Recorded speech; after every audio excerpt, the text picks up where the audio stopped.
Oh, we got a good one this weekend, guys. Live from Ontario, we got Sean Strickland bringing the belt, putting it up against Dricus du Plessis. My partners over at DraftKings Sportsbook have got one incredible deal for all new customers. Download the DraftKings app right now, sign up using the promo code Sonnen, and you can bet just $5 on any of this weekend's fights. You will get $200 in bonus bets instantly. Combine multiple bets together from the same fight, like number of rounds, method of victory, for an even bigger payout. Remember, DraftKings is the only place where you can bet same fight parlays. If sports betting is not yet available in your state, don't worry. You can still join in on all the fun with DraftKings Daily Fantasy. So click on the link below and download the DraftKings Sportsbook app right now.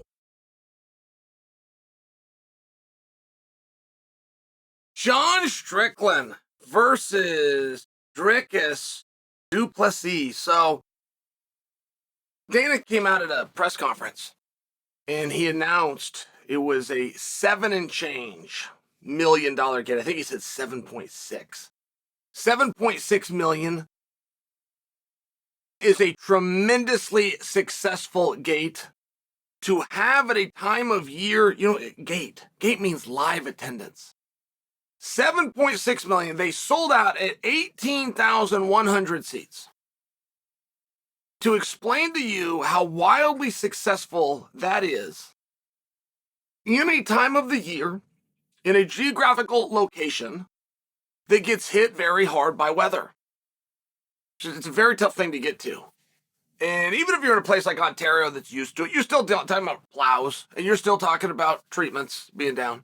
You're still talking about vehicles that have chains and or studded tires.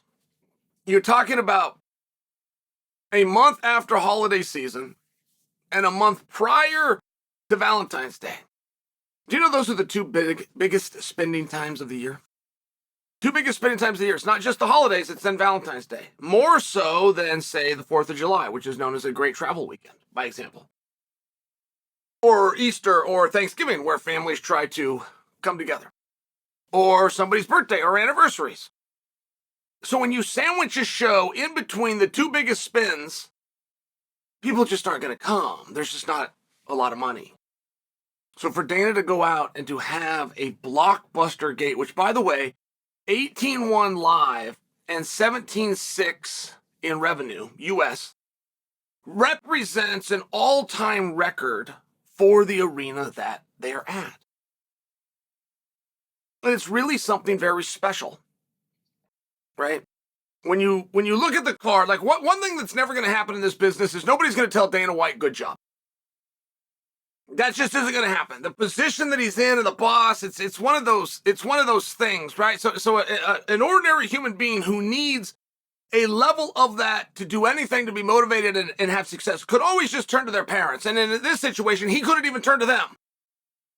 So he literally has nobody to tell him good job. And I'm only telling you that because when you do a blockbuster gate, when you do a sellout, this is the first time in the history of show business that I'm aware of. Now, not just combat sport. This is the first time in the history of show business that I am aware of where a live gate has been read 2 days prior to the gate.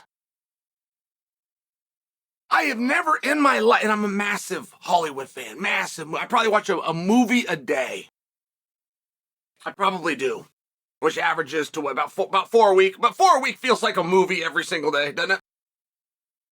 I've never heard of a blockbuster hit. I've never heard of a gate. I follow songs and music, particularly country music, which they quit making in 1992, but what they call country today. Pop music, which they call country.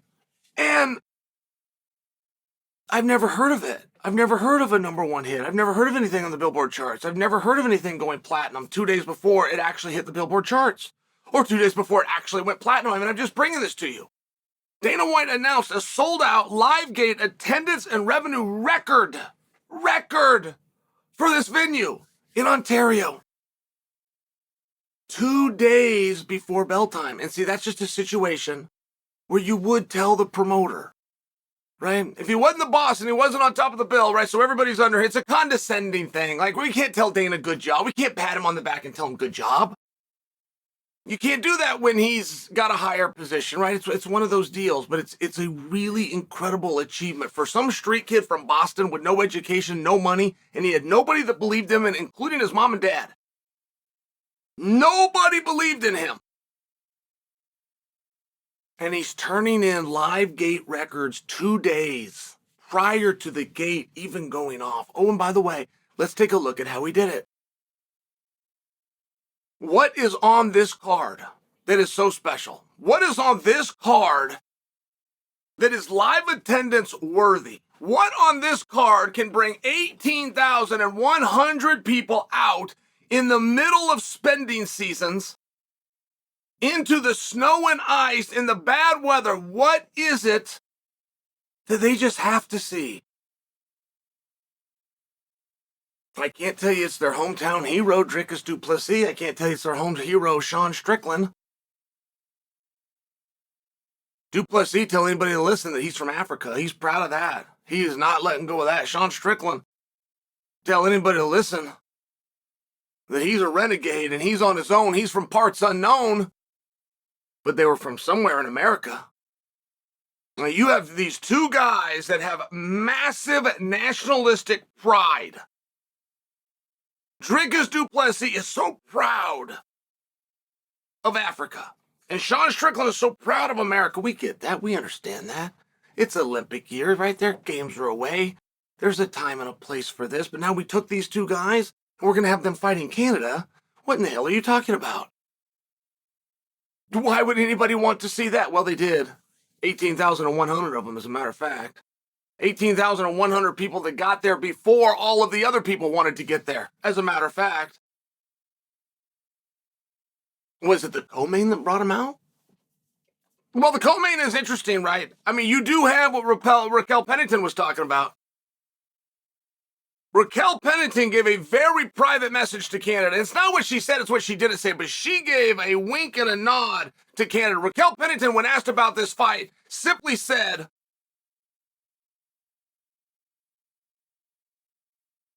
and how about the things she did? Because it's not always what you say, sometimes it's what you do. And Raquel Pennington, you know what she did? All right, you know what? That wasn't a great example. Would it be fair to say that people did not come out for the co-main event? Would that be fair to say? I guess Raquel's in the co-main event. I don't know, man. This isn't on me. I don't take the weight for this. Whoever the co-main event is that did not tell anybody they're in the co-main event, that's on them. That's not on me for not knowing. Whoever is on this main card that did not come out and let anybody know that they're on the main card, that's on them. And you got two guys who, whatever it took, including a crime, Sean Strickland telling them kids to move and him coming over the top rope and elbow dropping du Plessis is against the law. But du Plessis didn't press charges because he didn't see it that way. He saw a foe and he saw a nemesis who gave him an opportunity to know it was a world title fight. And he knew to make an omelet, sometimes you got to crack some eggs. And he did not press charges. I mean, this is a lesson. What's this girl's name? Her name is Nina, I believe. She dates Paul. But she's still suing Dylan Dennis. She's suing Dylan Dennis over ways that he promoted a fight. That fight has been over for 3 months. But the way that he promoted the fight is still ongoing. I mean, this is the travesty of travesties. And meanwhile, you have two other guys that understood. I don't like you, you don't like me. We're not going to manufacture it. We're not going to make it up. But make no mistake, we are in business together. And just a difference in approach. You have the attitude of some, and they don't do very good business. That's the truth. And you have the attitude of others, and they do record business. And that's just the truth. And there's a way to observe that, and there's a way to appreciate it.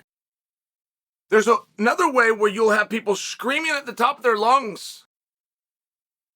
Deplatform them. Apologize for them. Explain them.